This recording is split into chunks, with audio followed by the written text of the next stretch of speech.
everyone, welcome to the 10th video of Cypress Automation Crash Course in CoderScam. So far we have covered basic commands needed to interact with UI in Cypress and Cypress fixtures and custom commands we can write or modify in Cypress. So today in this video we are going to cover page object model in Cypress. If you have tried UI automation already using any testing framework, you must be familiar with page object models. So I'm not going deep into this topic today. So mainly page object model is going to be used for code reusability and maintainability. So in this video, we are going to cover how we are going to get or achieve page object model in Cypress. So let's dive in.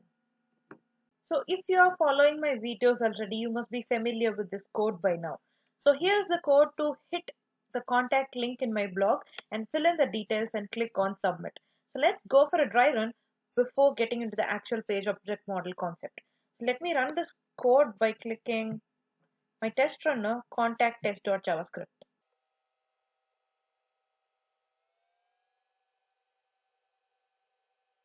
So yes, it has hit on contact link and filled in the details.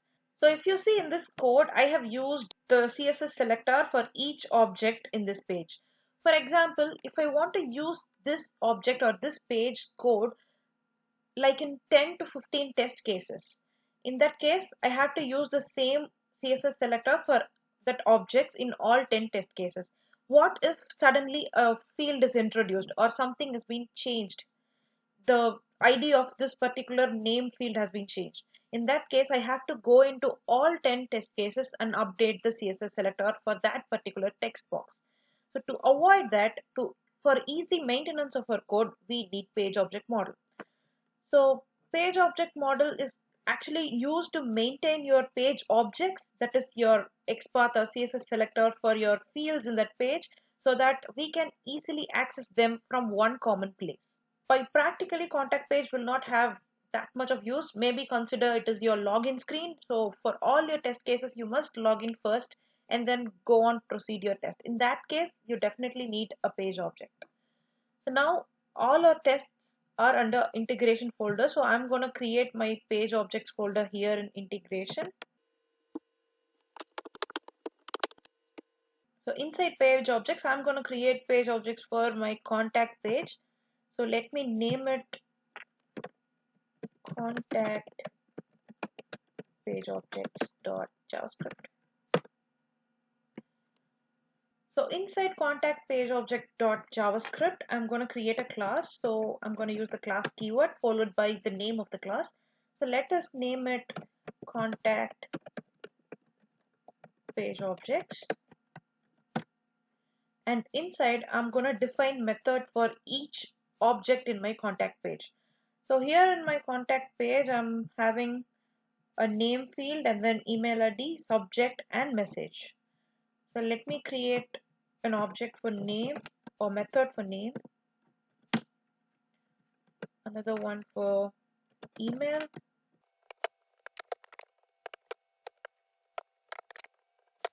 so yes, inside these methods I'm going to put the page objects for the respective fields. So I have them in my contact test.javascript file. So let me copy this and paste it here.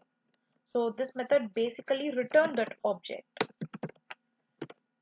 So let me copy other stuffs as well.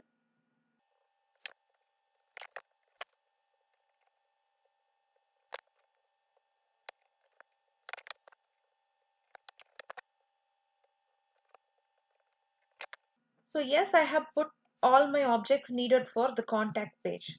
So finally, I have to use them in other test files. So I need an export statement. So export default and the name of my class. So yes, this is done.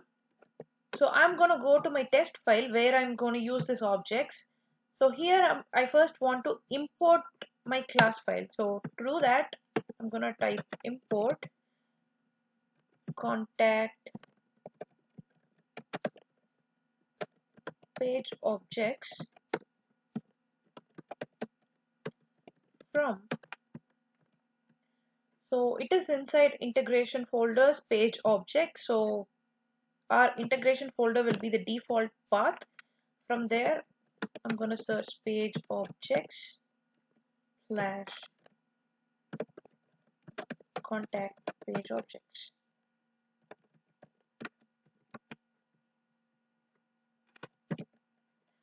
So yes, I have imported my objects or class from that path. Now it's time to create an object to access those methods. So inside my describe, I'm creating the object which is const. Let me have the name as contact is equal to new contact page objects. So yes, by now using this object, we are going to access the methods in our page object class.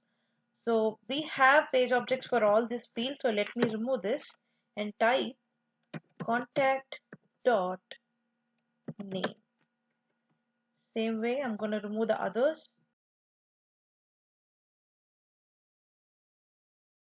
So yes, we are done with our coding part. So far we have done is we have created a page object file for particular page and have methods for all the fields in that page, and we exported that so that we can use that in our test files. So inside test files we have imported that objects and created an object to access the methods, and we access the methods in place where we have used our actual CSS selectors or page objects. So let me save it and try whether it is working or not. So let me go to my test run now and click contact test.javascript.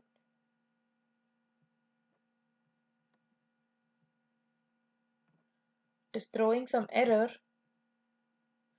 Okay, we have done a mistake that all these things are methods. We can't directly call them, so we have to put the round braces. So yes, let me save it now.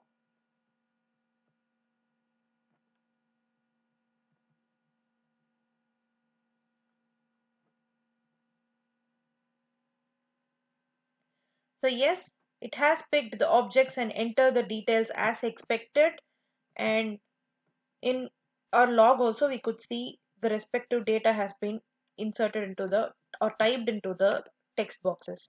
So yes, this is how we add our page objects for each page and access them in our test files. So hope this video is helpful. So thanks for watching the video. If you like the video, hit like and subscribe and wait for more coding and testing in Cypress. Stay tuned. Thank you.